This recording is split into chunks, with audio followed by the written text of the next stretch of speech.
And as usual, when you're messing around with high voltages, warning, caution, attention, follow all safety procedures within your company, within your industry best practices, and the legal regulations within your area's jurisdiction. Be safe out there. Let's get into it. All right, this is battery ground fault troubleshooting. I'm Joe East, and we're going to continue on from the previous discussion. Let's get into it. So let's discuss nomenclature or language that we use in batteries in general and isolation and or ground fault detection in general. So for automotive electric vehicles, there's no ground. I mean, you don't drive a vehicle with anything anchored to ground. So we generally refer to this phenomenon as an isolation fault, and there's isolation fault detection circuits on vehicles, electric vehicles specifically. For those of you who are utility substation battery guys or utility substation professionals working on batteries, ground is required. Everything's required to be grounded, right? Because you got a bunch of AC magnetics going on all around the substation, so you want to tie down the metals so they don't conduct some of this high voltage AC and electrocute people with some weird, unforeseen stray signals, stray magnetic signals. So all the AC equipment has to be grounded, but you're absolutely prohibited to ground the battery terminals pretty much in any way. So we have to have, even in the utility substations, our battery terminals have to be isolated or floating, whatever you want to call it, and we must have circuits in there to detect ground faults. So generally speaking, utility substations need 120 volt batteries to make sure the switch gear is still powered whenever there's a grid fault, so there's a safe and graceful shutdown of switch gear in substations. So you have to have DC batteries in substations. I'm not sure what the requirements are outside of the North American systems, but for North America, you have to have 120 volts DC nominal for the switch gear in case of grid fault. Often, again, for some of you utility guys, you're going to see for utility assets testing, for example, transformers, bushings, breakers, cables. You're going to have instrumentation to measure insulation resistance. And you needed to be able to detect insulation faults in some cases. Some cases, this is required by government regulations whenever you have to test certain pieces of equipment at certain intervals.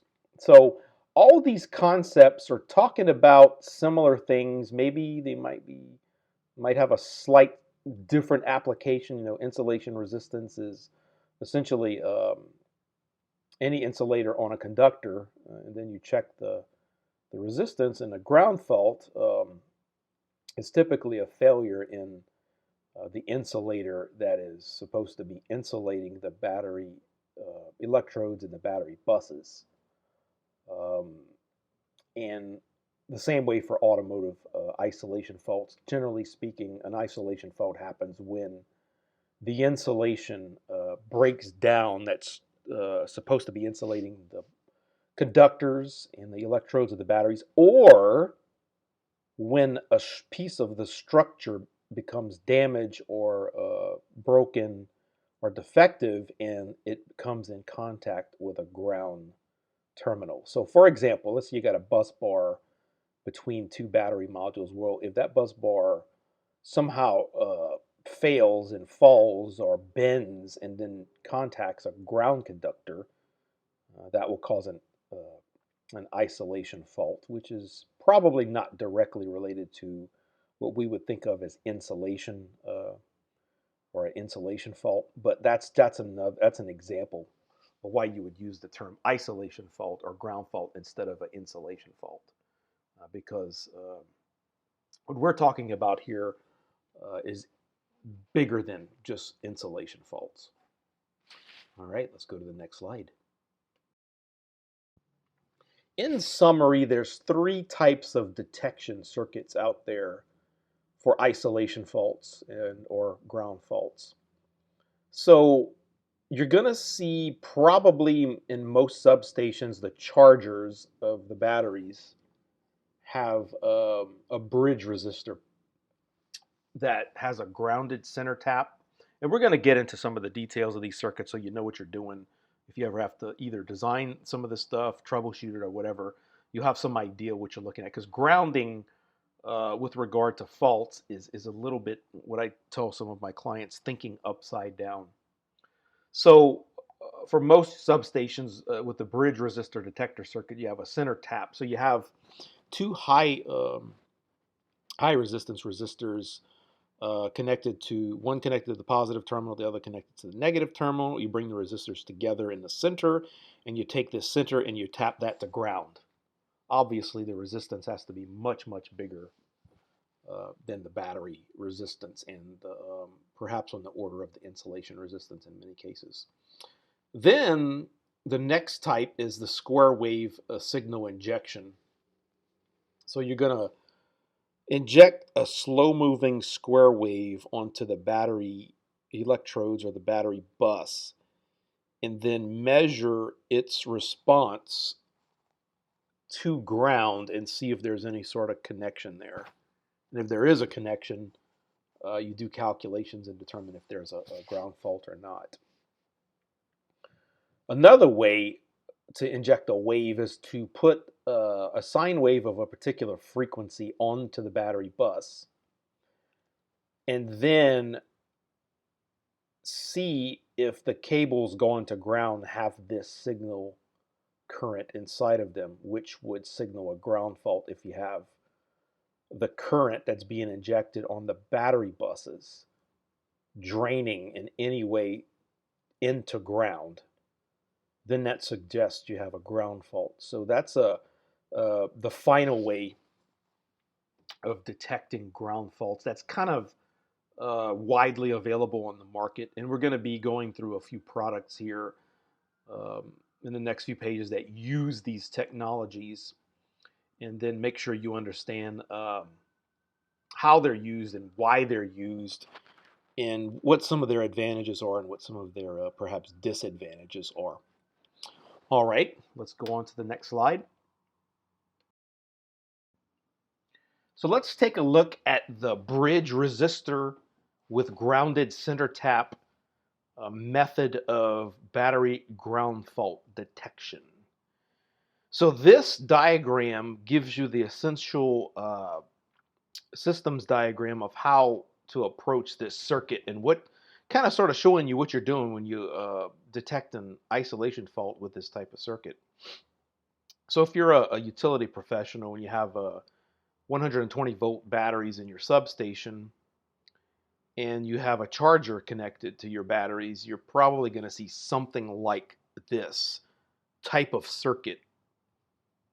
So the top of this diagram, you see a string of, I put 8 batteries on there to try to, represent the entire system. You're going to have much more batteries for a typical 120 volt system or 240 volt system, but this is just a representation of the entire battery pack.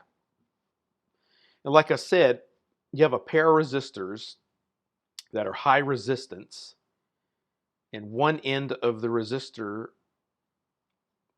network is on the positive terminal of the entire battery pack, and the other resistor is connected to the negative terminal of the entire battery pack. In the center, right in the middle of these two resistors, we're going to connect that or center tap it to ground. Now, what does this tell you? Well, if you have an isolation fault within this battery pack, the voltage across these two resistors will change.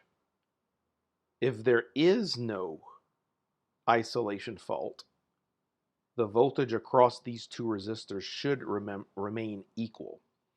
So if you look to the right of the diagram, I'll have a suggestion of an algorithm written in pseudocode. So if the high voltage is not equal to the low voltage, then issue a ground fault. And that's roughly the algorithm, roughly speaking. So there is an exception that we're going to talk about on this circuit. One disadvantage if you have a ground fault at exactly center pack. So if you look at the exact middle of this battery pack, if you have a battery ground fault right there, the bridge resistor network with grounded center tap probably won't be able to accurately detect that ground fault because it'll be right at the center and both resistors are going to have equal voltage if you have a ground fault right at the center. If we're going to calculate probabilities, what's your probability you get a center tap ground fault and there's nothing, no other ground fault anywhere else in this network of this battery? Your probabilities are very low, which is why this is widely used. So you're just calculating that the probability of a center pack fault is so low that it's not worth looking into. And that's probably a good calculation. But just so you know, there's going to be rare cases where you'll have a ground fault and this circuit won't properly detect it.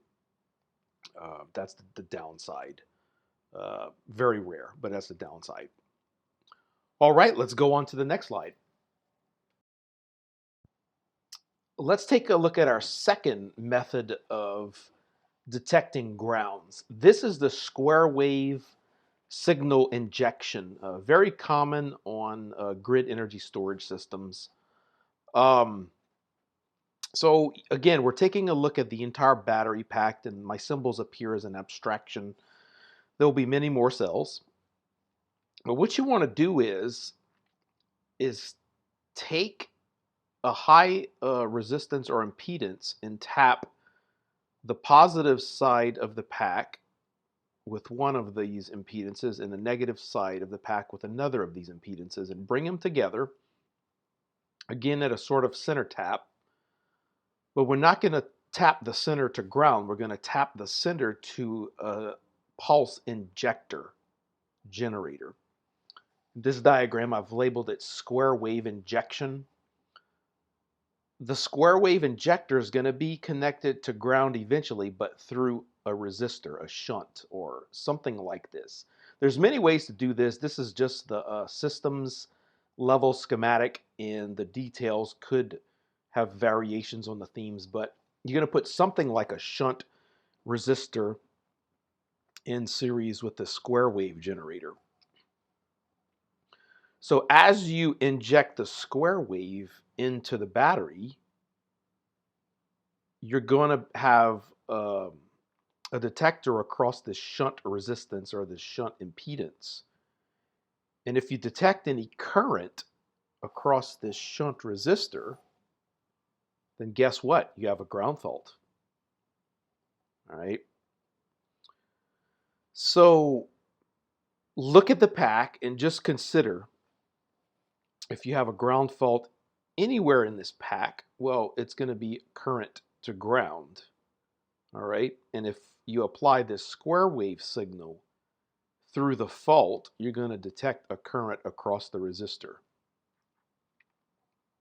All right. So again, connect two high impedance, probably resistors, maybe capacitors, to both the positive and negative top terminals of the pack, and bring them together at a center tap to inject a signal, a square wave signal with a square wave signal generator. And you're going to measure the current across the shunt and thereby detect the ground fault current. So you're probably going to calibrate the detector here and make sure you don't trip a ground fault on, say, microamps or nanoamps or something like that.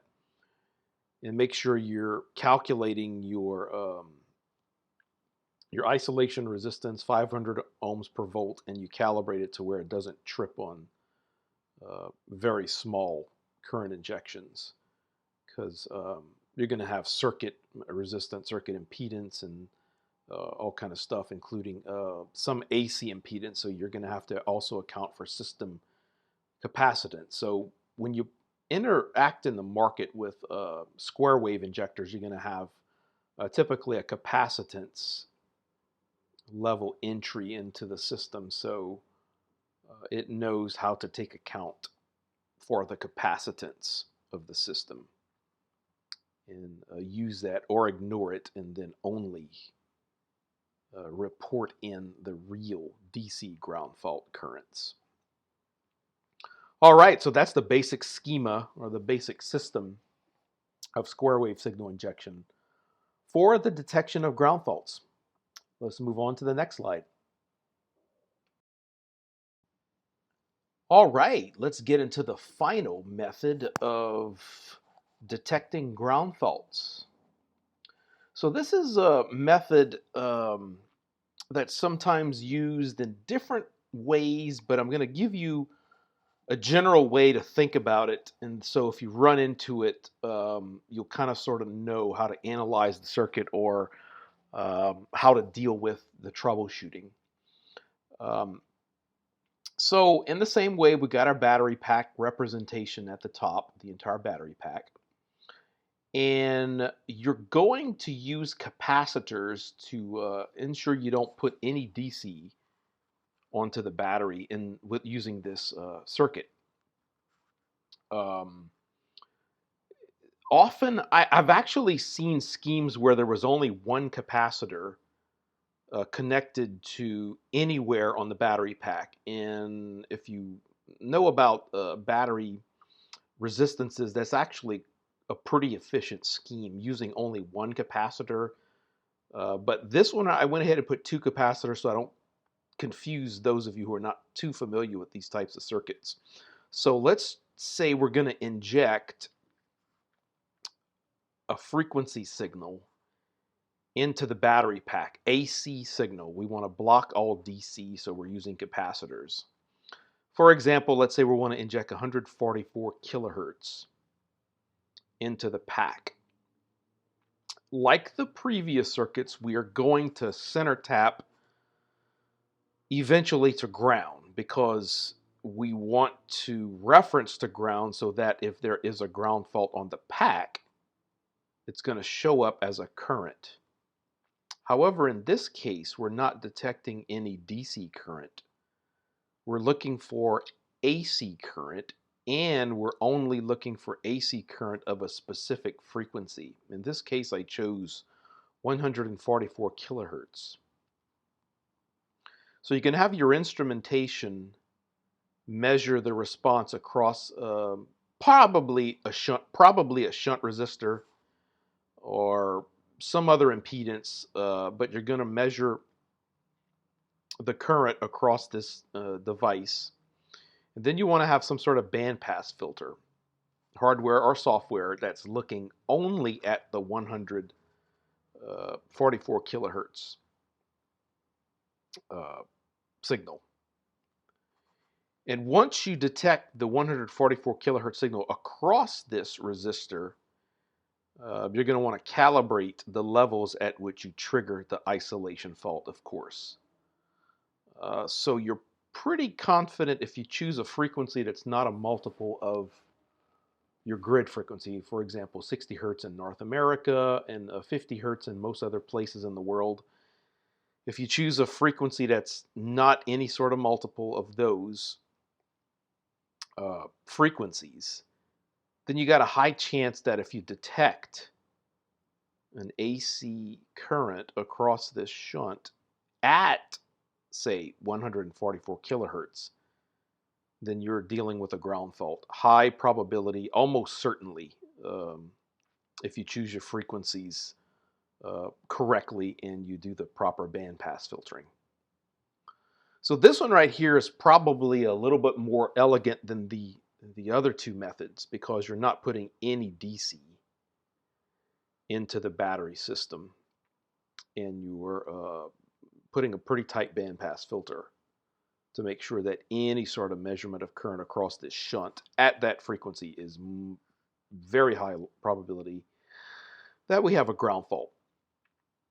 All right, This should signal the end of part 2, and we'll get to part 3 in a later series. Appreciate you guys listening. If you need any battery consultation from me or a systems consultation, check the contact information in the bottom left of each of my screens. Appreciate you guys listening, and above all else, be safe out there. Thanks. Goodbye.